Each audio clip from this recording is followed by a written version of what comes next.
Hello and welcome to Unfinished Vizness, the show where we open up the messy middle of the creative process and share the lessons along the way.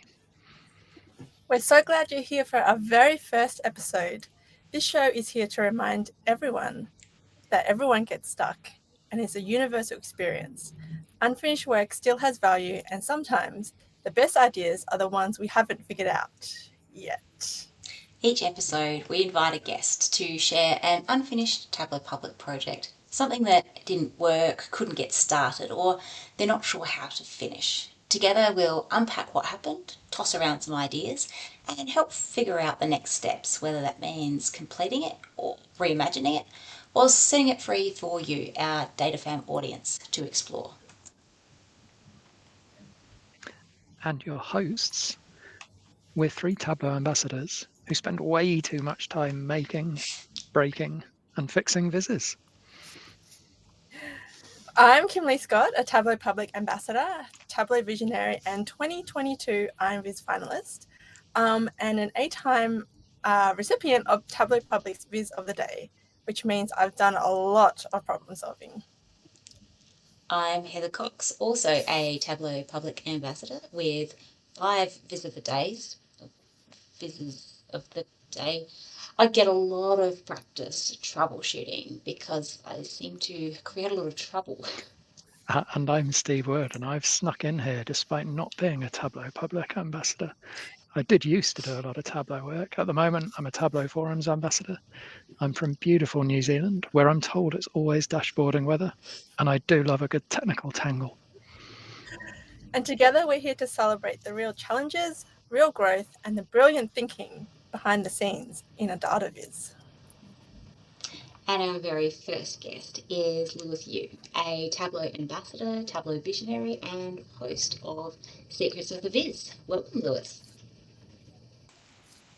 Hi, thank you everyone for having me. I'm Lewis. Glad to be here. We are so glad to have you. Now, we know you have a love of all things gaming, sci-fi, and superheroes. So you've brought us a range of different Viz ideas spanning the gamut of all of those things. Is there one in particular that you'd like to dig into?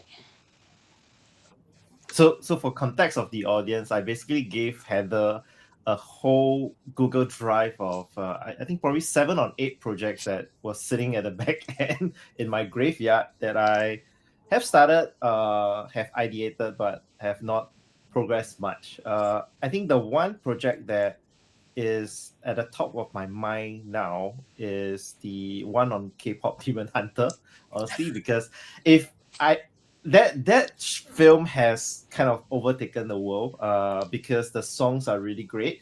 I know that probably not everyone in this podcast might have seen the show. So for just a little context, this is a animated film about a girl band. So they are Korean singers that dance and sing. So their songs hold special magical powers that can seal off demons from entering our world.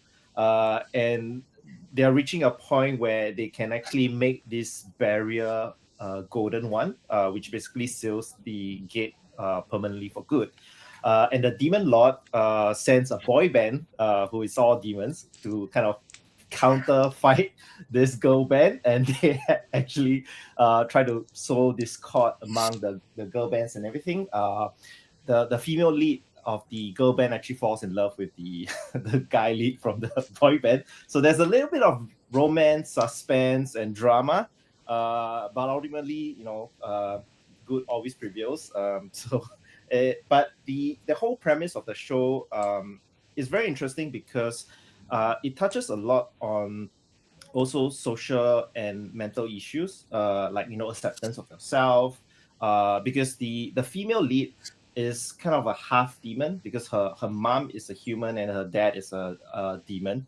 So she has lived a whole life carrying that guilt and shame. Like she has to hide that part of herself. And nobody knows it except for her and her mom's best friend.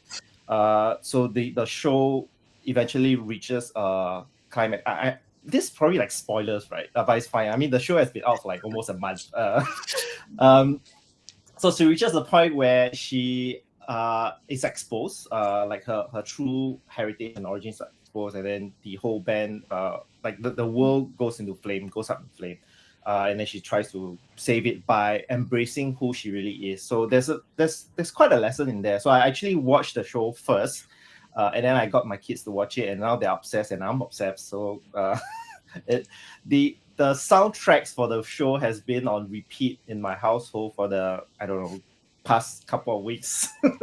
And I had this idea of kind of understanding what are the songs that could have possibly made this barrier around the world, like in real life. I mean, if we talk about thematically, so like, you know, probably like 2 decades ago, we had Gangnam Style, which basically took the world by storm, and that was like the true first viral video that went out. I haven't really gotten far in terms of identifying which are the songs that actually made it that far, like really taking the world by storm. And I thought that, you know, the songs from K-pop Demon Hunters would probably be like the outliers, because they have been smashing the Spotify list, the top 100 list. They made it to top 10 this week, and in the Billboard's top charts, they also made it to like the very first position, which is very odd because they are a fictionist group. They overtaken actual Korean pop groups like BTS, Blackpink, and so on and so forth. So it's kind of a weird phenomenon to happen from just a movie soundtrack. So I wanted to kind of analyze that. But as I went deeper, I downloaded like the past week's top 100 songs from Spotify and all. Billboard doesn't have historical data, so that's a little bit troublesome. I only know that they hit like the first position this week, but I don't have any trending to make my point. Spotify does have, but the problem with Spotify is that the downloading is very painful because it's like, you know, I can actually, do you want me to show my screen? I can show like how the site looks like. Let's see. So this is the Spotify charts website. And what you can do from here is that you have different categories. You have like a weekly top songs, global, weekly top artists, and everything. So if you look at top songs, you can see that for this week, Golden, which is kind of like one of the theme songs in the movie, has hit number 2 position. And you can actually go back like a couple of weeks. You know, last week it was at the 4th position. The previous week it was at, I think, you know, where was it? Let me see. Golden. Yeah, it was at like 61. So it jumped from like the 61 position up to the 4th, and then now they're at the 2nd position. The problem with this is that you have to download each week as a CSV file, and you have to click one by one through everything. And this is just the global view. You still have the different country views. So when I was analyzing the data, I basically, let me just pull out my folder and show you. So I had like an entire, where is it? Yeah, don't mind my messy folder. I have like a lot of things going on here. So this is the folder that I have like all of the downloads that I wanted to analyze to see if there was any difference between what happened before COVID, during COVID, and after COVID as well.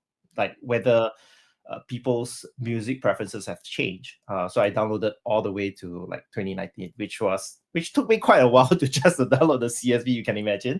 And then because all of them sits in a separate CSV file, I had to kind of create a combined version by using Tableau Prep. So I actually have a very simplified one. Basically, just a hot tip for anyone who's using Tableau Prep, you can actually specify an entire folder and have them combine everything, so you don't have to like insert every single file into the flow itself. I'll show you in a bit while it loads. I don't know why, but like Tableau Prep loads slower than Tableau Desktop. Yeah, it's very slow to load. It is. Right. So okay, so it's not just me. No.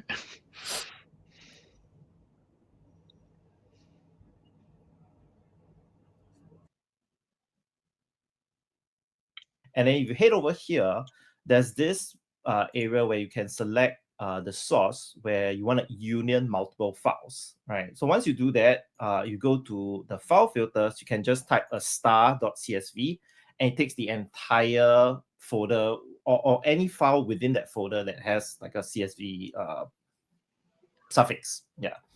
And then after that, I just did a little bit of cleaning work, making sure that the numbers are correct. The one thing I did was, because each of the songs have a different starting point. One might be introduced, launched this week, and then one might be launched like a couple of weeks, but they're still trending and stuff like that. So I need to kind of re-index the very first week. So that's what I did here by just getting the, let's see, where was it? I think it was here. Partition. Yeah. So this is just a row level kind of LOD that you partition by the artist name and the track name, and ordering by the week date for the row number, so that I have the reindex. So after this is done, I just publish it into a hyper file, and then this is how it comes out with. So this is, I have another one, Netflix, which I'll go into detail later, but this is the Spotify one. So as I was exploring the data, this is basically a very high level view of the average streams for the songs and the maximum streams. The idea here is to see how sustainable that song popularity is and how high or the peak of the popularity of the song is. So if you look all the way up here, you have Flower by Miley Cyrus, which was very, very popular when it came out, but obviously it didn't last that long. Like the average streams is like only like 20 million, but it hit like 100 over million streams as its peak. And then over here you have APT, which was the earworm of my household a couple of weeks back before K-pop Demon Hunter came out. So K-pop Demon Hunter has officially overtaken APT in my household. And then you have like Lady Gaga, Die With A Smile. I think this one, probably everyone knows this song. And then you have like some Korean songs. You have Billie Eilish as well.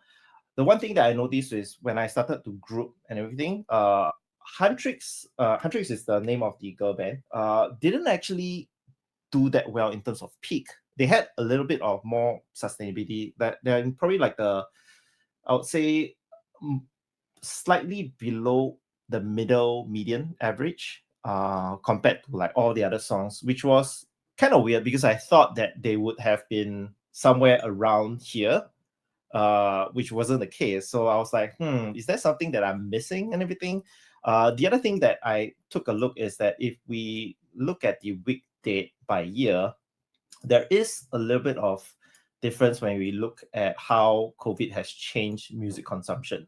So you can see that 2019 and 2020, they are still very compressed in the lower left corner. But as you go past COVID, you can see the spread starting to go up in terms of peak. Like, because maybe a lot of folks are staying at home because of the lockdown and everything. A lot of folks are just having their playlist on repeat throughout the entire day. So the number of peak streams are going that high, and it didn't really subside even until now.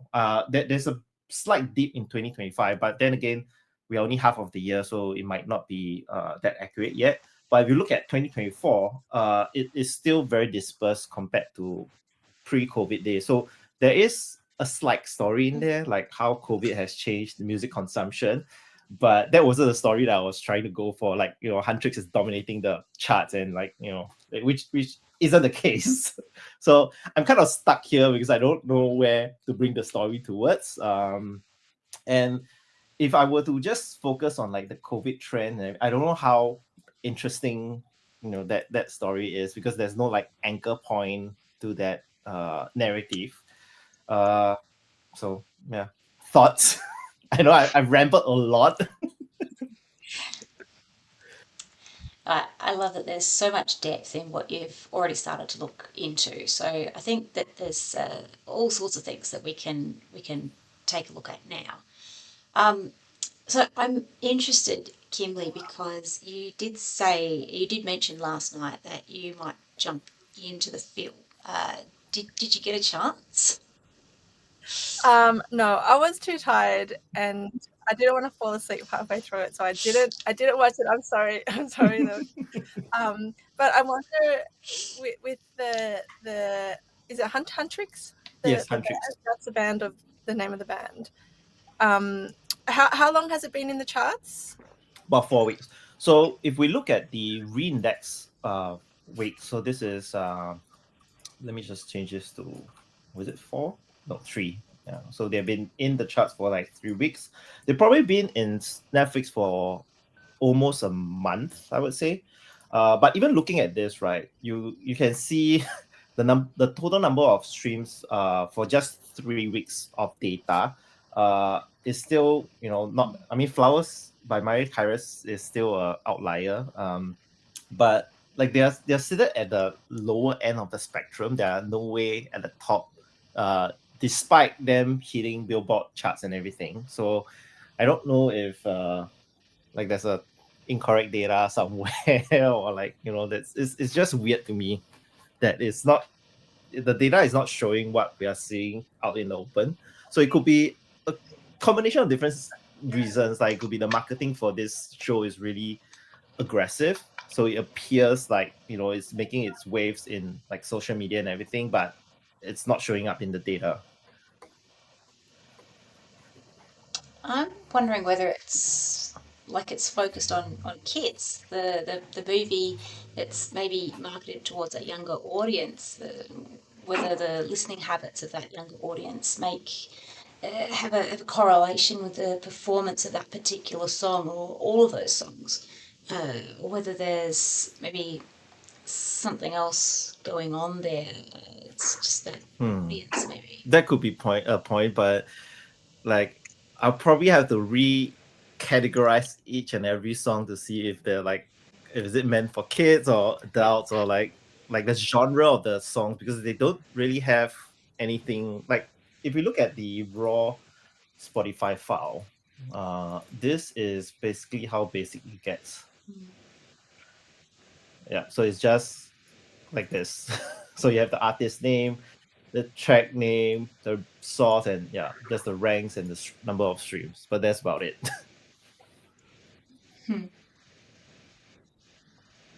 I was a little confused as to the target market of the movie. I didn't realize it was for kids, so I guess maybe that's.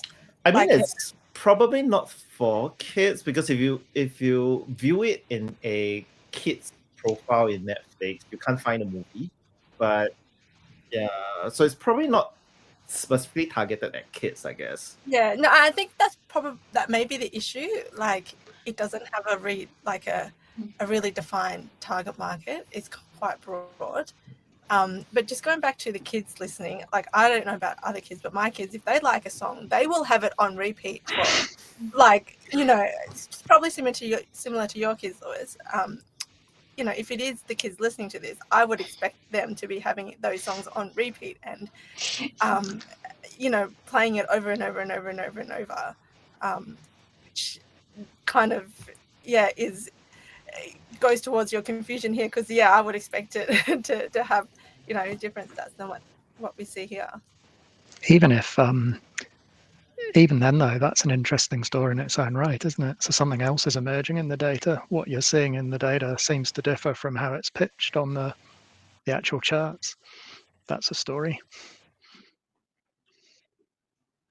That could be kind of debunking that, Huntrix is maybe. actually, I did wonder if you just looked at it by artist, whether it would look different. By artist, let me see if we. Yeah, like maybe Huntrix as a group. And if we do an average, no, this is. If we do an average, we take away this one and the artist names, I guess. Yes. This is the song. So let's see. Artist name. If we create a group from here, where is Huntrix? They have a lot, and the data is actually not very clean, so you can see like all of these different versions of it. So they have actually two groups. You have Huntrix as well as Saja Boys, which is the boy band The version demon of it. side. Yeah. The demon side, yes. Yeah. So this two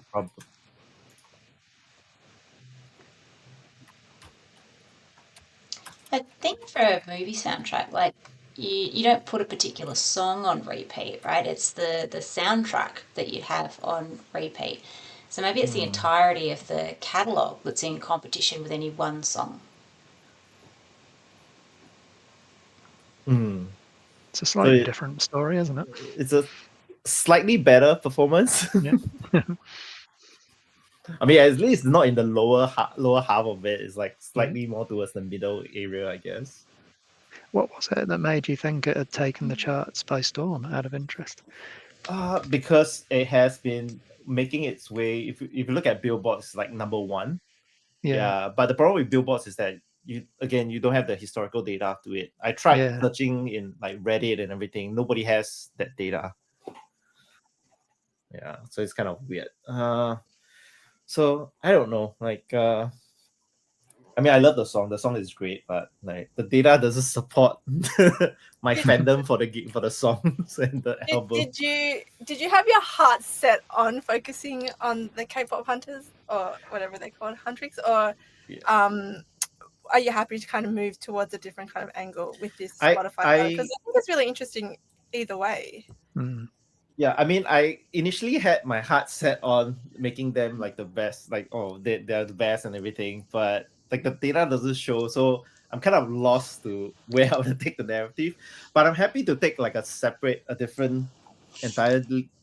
different approach to this, and not focusing on them as well. I think what struck me when I was looking into sort of what the K-pop Demon Hunters was about, and more so as you were explaining what goes on during the movie, it was that Buffy vibe about it all. Like it's very Buffy the Vampire Slayer. Female hero comes in and saves the world from the forces of darkness, all those kinds of things.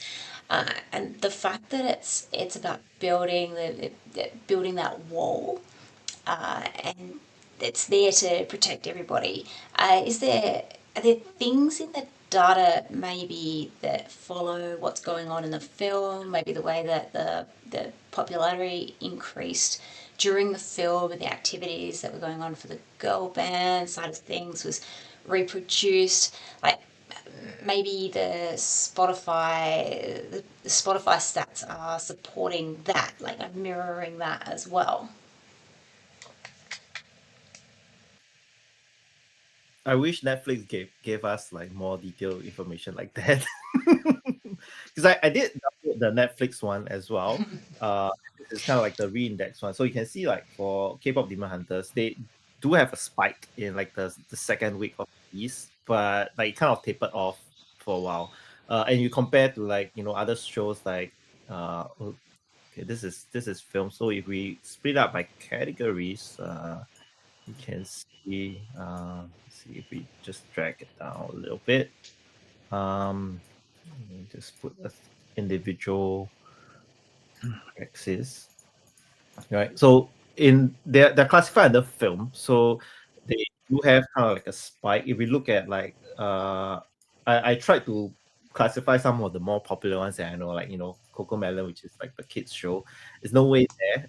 But then again, this is like for babies, so it's a bit different. I would have thought that they had a much bigger spike due to like COVID and everything, but or maybe this is Coco Melon's also on YouTube, which is highly accessible for little kids. Oh, it's probably more accessible on YouTube than on Netflix. Yeah. Yeah, that's a good point. And then you have like Squid Game, which basically just dominates everything, which is kind of not worth comparing at all.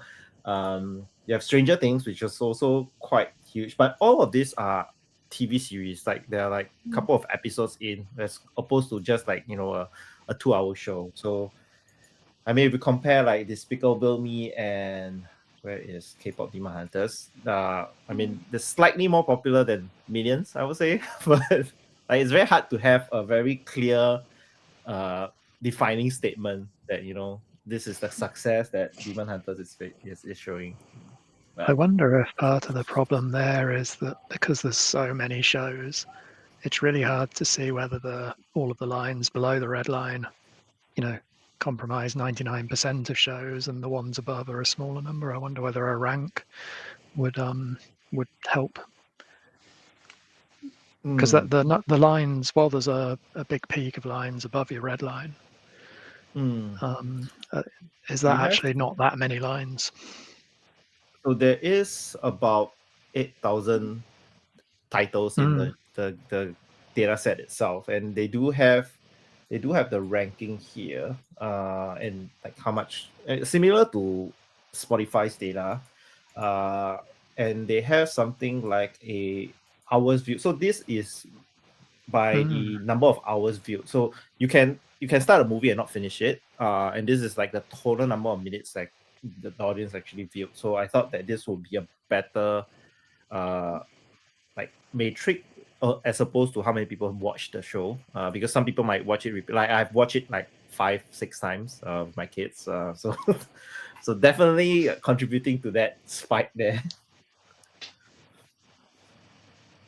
I wonder whether there's a personal story in there then. Like, how does your household's consumption of the movie and the music correlate with what's going on worldwide? Like, do you represent the intended audience, or are you to one side or the other? Of do you call yourself a super fan? Yeah, I mean, at this point of time, I'm probably a super fan, I guess. Well, that's an interesting take. Yeah, how many times can you see your streaming data for the songs? Like, how many times or how many total minutes or however Spotify classifies that data? Let me see if I can find understanding my data. Where can I get stats? My music, my stats, my story. Probably this one. Stats for. Because maybe that's a better measure of comparison rather than, because the movie is just a movie. Like, if you watched it 5 times, that's okay. That's probably an outlier. But most people are just going to watch it once. Whereas with music, you can kind of stream it over and over. But I do like that personal angle. I was thinking about that as well, Heather. I do have a soft spot for when people talk about themselves in their vizzes. I find it really interesting. Not enough data. Please give July. I have a lot of Disney songs like you can see. 4 weeks. The problem with this is that because it's kind of meshed up with my listening habits, so it's poo-poo time. Yeah. Like I have like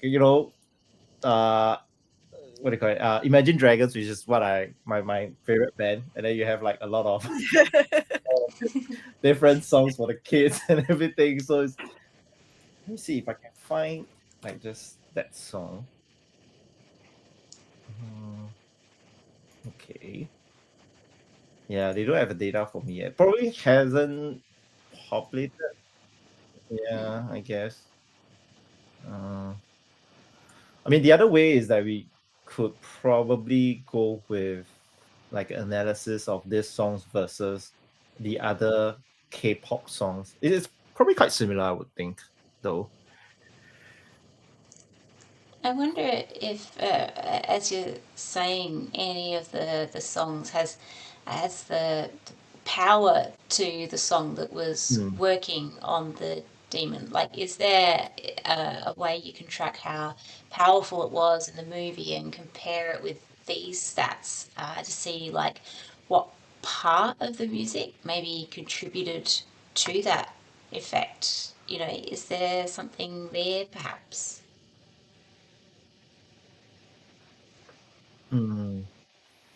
So there are certain parts of the movie where the music was synced very perfectly. Yeah, you can see I watch a lot of anime as well. So there is Wait, let me just mute it. So like the front part, they had this portion where they were fighting the demons, and so there's this portion where they get to the stage, and then the music is like sing right, like the beat drop is like just nice. So I think this is probably one of the more popular parts of the movie. And then the other one is probably this one where the boy band first appears and kind of mocks the girl band with their very first songs. And this was a very kind of pivotal point in the show. And then you probably have this one, which is the betrayal part, where the demons actually disguise themselves as her teammates. They were singing another song, and then they actually changed the track halfway while she was singing, and then she was like, "Oh, do we like change the sequence of the song and everything?" And then they had like the two demons appearing as her teammates, and basically just singing a song and just taking off her clothes so that everyone can see her demon marks and everything. So this was like the kind of pivotal points in the show. And then the original crew actually really found out that she's kind of like a demon. And then you have this final part where they have this strut, kind of like a catwalk, where they gain power from the audience. And yes, yeah. But anyways, maybe there's something around the popularity of the songs in comparison compared to how powerful they seemed at that stage of the movie. I mean, if we look at the billboards, Golden is actually kind of like the very first song where they before the boy bands came out. So this was their moment of okay, we can actually turn the barrier golden. So this was when they released this. Let's see, where was it? Yeah, so this was the golden moment. I think this is the most popular song of the whole show, because I think it just shows the accumulation of their journey as like the K-pop group trying to seal off the demon gates. And then the next song is Your Idol, which is the one that the Demon Lord boys sang when they broke through the barrier. So this was right at the end where you see all this purple-ish effect, the very sinister music and everything. So it's kind of like a yin and yang. So you have like the true evil and the true goodness of. So both of that songs are, striving for the top, I guess. Could you do a comparison of the characteristics of the songs of Golden versus Your Idol? Like, I'm thinking maybe like a radio chart where you can kind of compare, like, actually, the valiance, the acousticness, or I can't remember some of the other tempo, beat, whatever. Those two songs, because like the way you talk about it, it's the yin and the yang, and you'd expect perhaps they would be different. So let's see. So this is Golden, and then this is Your Idol. So Your Idol and Golden is like the top two, but Your Idol is still like slightly behind Golden. If you look at it, those Spotify details about like the energy that's in the song and things like that. Yeah, like what you showed us before, Lewis. Yeah, the acousticness, the valiance, the where was that? Yeah, you did have it up there before. It was up by. Okay, so I think it's this one. Yep, this one. Oh, Your Idol. You can do this. And perhaps you could compare those two songs, because they're like, the good and the evil and the villain. That's a very good point, but then they don't have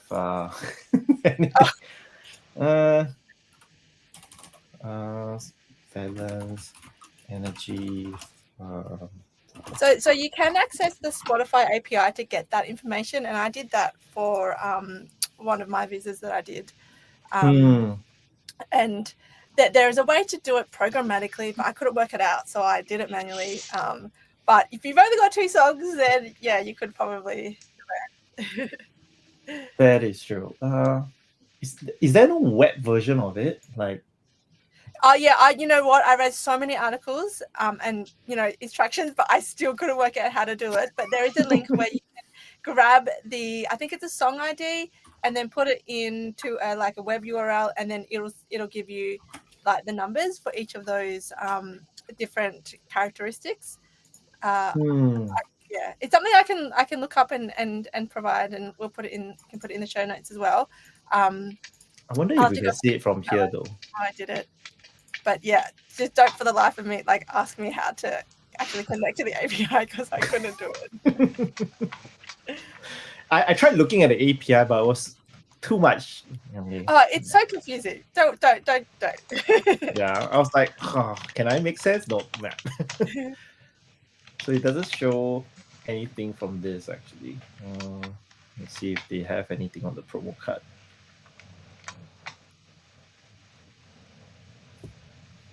But I think it'd be a nice story if there was actually differences in the way that those songs were made up, like those 2 songs were made up. Yeah. Yeah,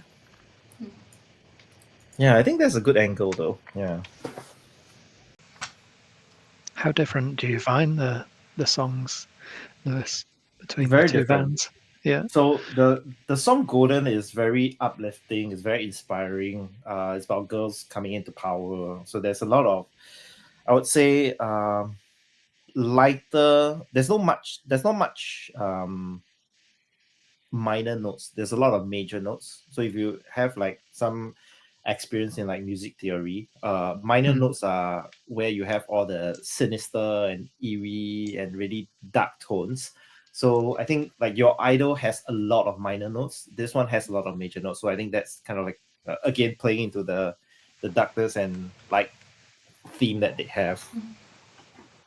Yeah, I could almost picture that as something that looks a bit like a reflection. So the songs reflecting each other, and your color choice is showing that sort of almost above the barrier and below the barrier, and the differences between the songs. Interestingly, there seems like there's potentially a bit of a theme coming out from all the things we've talked about so far. Is there's a difference between the 2 bands. There's a difference between the songs. There's a difference in your household as to how you've enjoyed it, and there's a difference between what you're seeing in the data from Billboard versus Spotify. So I wonder if there is a sort of a differences viz that sort of tracks amongst those different data sets. Yeah. I was just thinking it very, good versus evil kind of thing going on. It's just... Yeah, I don't know whether I'd say Spotify or Billboard where one was good and one was evil, but maybe you could pitch that. That's the question the viewer walks away with. No, that's why you guys are the experts. I guess we can actually do something on like, don't believe everything you see on the web, even though Huntrix and Saja Boys might be overtaking your social media, but in actual fact the data doesn't show that it is doing that.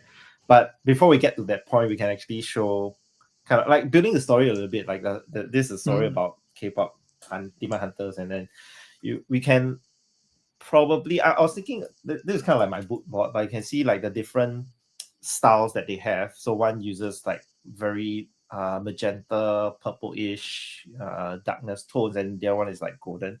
So I'm thinking maybe we can do something like the darkness and evil part, and you have like a kind of like a half. The front kind. 50.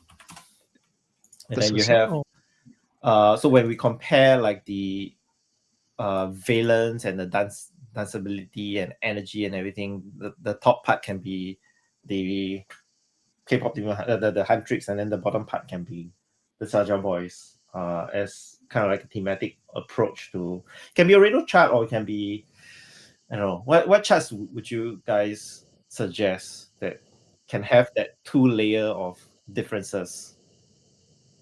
I would say a butterfly chart, but I don't think it's going to do the trick here. It's No, like yeah, you need to be able to kind of compare them. yeah. I guess we can do. Yeah, I mean we can do. Yeah, like all your different. Oops, sorry, so you have like the danceability, energy, valence, and everything, and then you have the same one flip on the other side. That's what I was envisaging. That probably might be easier, I guess. Yeah, right, something like that, right? Oh. Yeah. I mean, you've got some great color choices from the show itself Yeah. when it comes to the color palette. I wonder if that theme would continue across some of the other data that we've looked at as well today. Yeah.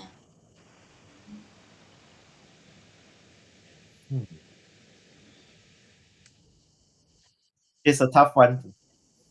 You could make that look so cool, Lewis. I can try. No promises. I don't have 18 viz of the day under my belt.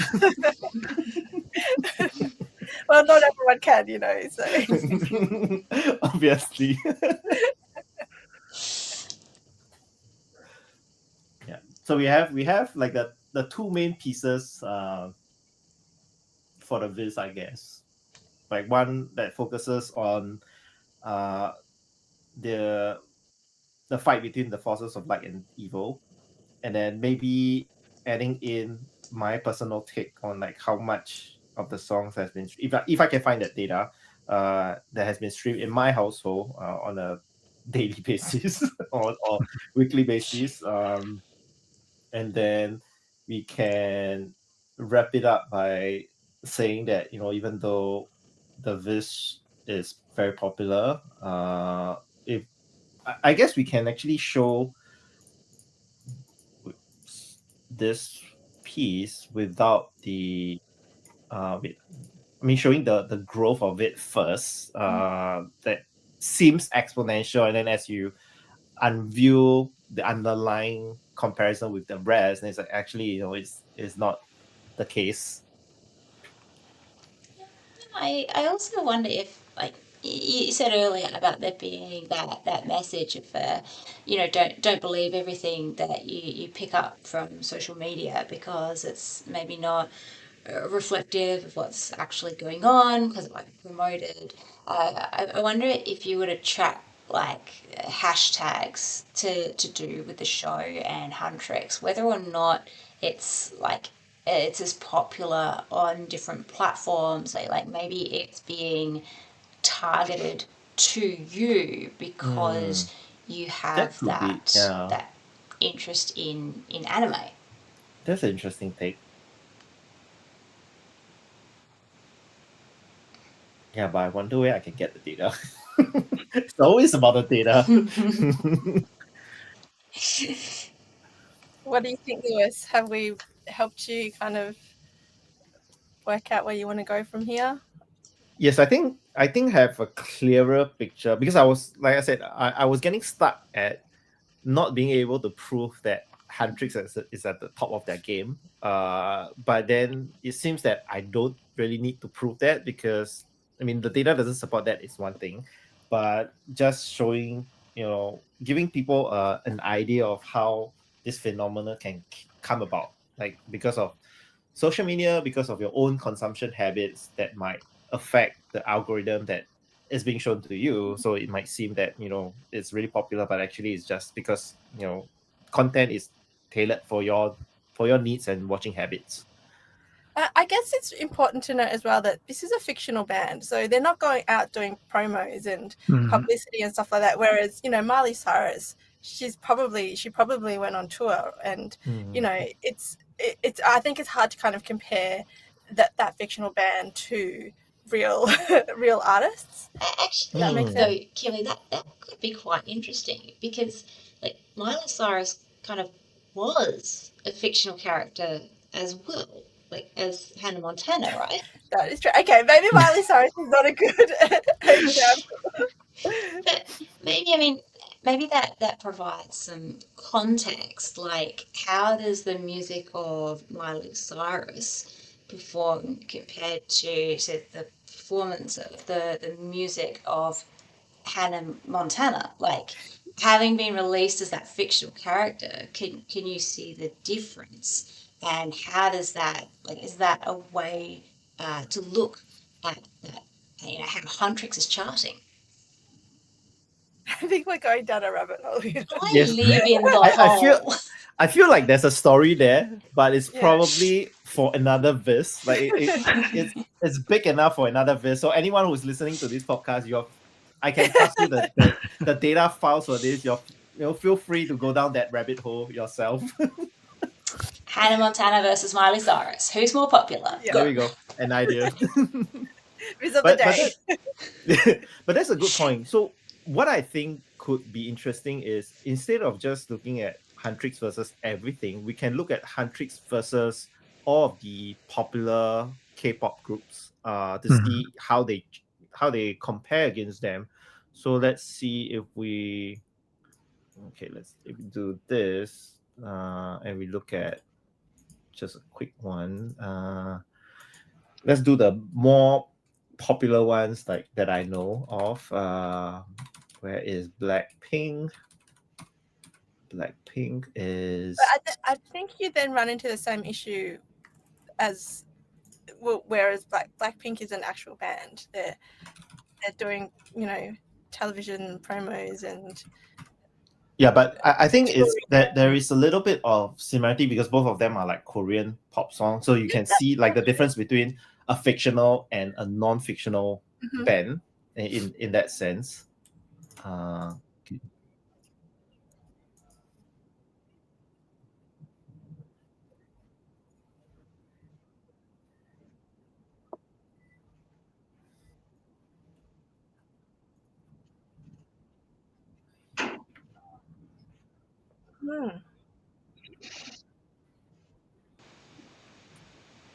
So this is interesting because It is, isn't it? BTS and Blackpink are one of the more popular K-pop groups, and you can see that K-pop Demon Hunters actually overtook them by quite a bit in terms of average streaming. So they probably lost some of their listeners to Demon Hunters. So this could be like a two-layer thing. Yeah, that's interesting. Something like the Golden and the Saja Boys, the good and the evil. So this is the good part of Huntrix, is that they are performing better than other non-fictional K-pop girl groups or boy groups, but the flip side is that they are not performing as well as we thought in terms of like the global setting, right? Because the one thing that I also noticed was that if we look at this and we go down to, let's say, so globally, Golden, let's say, is doing like 35 million streams, right? If you go to US, where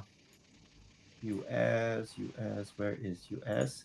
It is about 9 million, right? So they are like the top two, and it's very close. If you go down to, let's say, Japan, it is no way in the list itself, right? But had the movie been released so like, there? I don't know actually. Yeah, it might not have been. So yeah. I wonder if there's Netflix data for which countries the movie's available to stream in, and that might inform the countries that you include in the Spotify analysis. It's a Netflix-produced film, yeah. Yeah. But the funny thing is, because I thought that this being a Korean song would be very popular in South Korea, but let me just show you.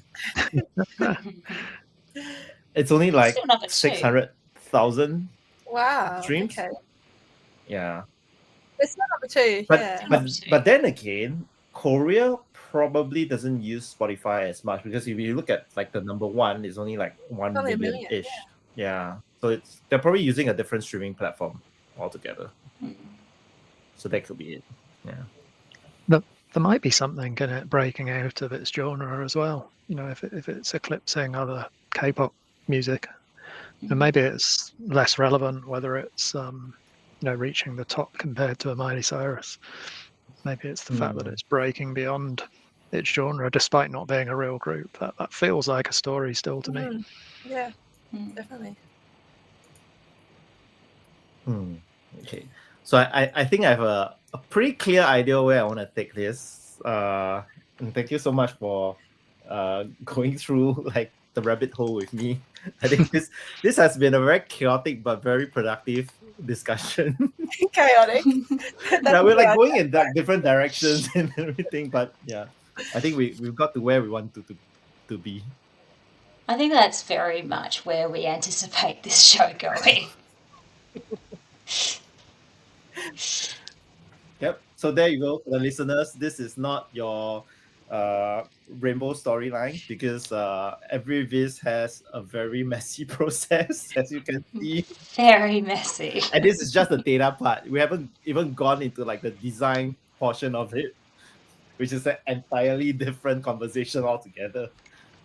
No, we touched on colours and chart choices. There's plenty to dig into. That's bad. All right, so it sounds like you're pretty enthusiastic here. You're going to hold on to this one, I think, and you're going to keep chipping but away. I can still release the Spotify files in case anyone wants to go down the Miley Cyrus and Hannah Montana storyline. Okay. Okay. Because, yes, as Lewis has demonstrated, getting that data out can be a little tricky. So we shall make some links available for people to download and take a look. So that is bringing us to the end of our very first episode of Unfinished Vizness. Huge thanks to Lewis for sharing his ideas with us and letting us dive in. If you're losing the plot over half-finished Viz, fill out our guest application form at unfinishedvizness.com and we can work it all out together. You'll also find links to everything we mentioned in the show notes. Viz's, any tools and tricks that we mentioned. And don't forget that between episodes, you can jump on the Tableau forums, attend the tugs, and jump on the community Slack channel. If you have any questions, they're packed with brilliant data fan brains who are ready to help you out. And if you liked this episode, please do share it. And if you want more, subscribe so you don't miss the next Viz that almost worked. Thank you very much for watching, and join us next time as we explore more uncharted territory on Unfinished Vizness.